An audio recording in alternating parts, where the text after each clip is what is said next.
She'll get bigger, Mara said from the bed, watching him with the particular exhausted clarity of the recently delivered. I know. I'm not ready for that either. She laughed. The real laugh, the one that came from somewhere deep and lived long, and he looked up from Sophia's face at the sound of it, and his face did the thing that only those closest to him ever saw, and it was the expression of a man who has, after long winter, fully arrived at spring and knows it and is not going to pretend otherwise any more. Matteo came 2 years after Sophia, quieter and softer, a child who gravitated toward the kitchen and the garden and the company of Padre Augusto, who taught him the names of plants the way he taught Sal theology, patiently, in small pieces, with the conviction that all knowledge is eventually useful.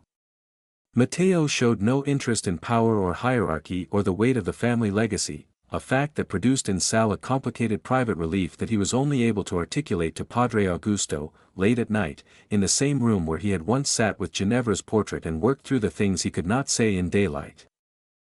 He told the priest that the thing he most wanted for his son was the thing he had least of himself, the freedom to build a life whose terms were self-determined, untethered from the weight of a name that had been accumulating gravity for 3 generations. Padre Augusto told him that the fact that he wanted it for his son meant that some of it was already possible, that the wanting itself was a form of the thing, and that freedom, like most valuable things, was built in increments, rarely arriving all at once.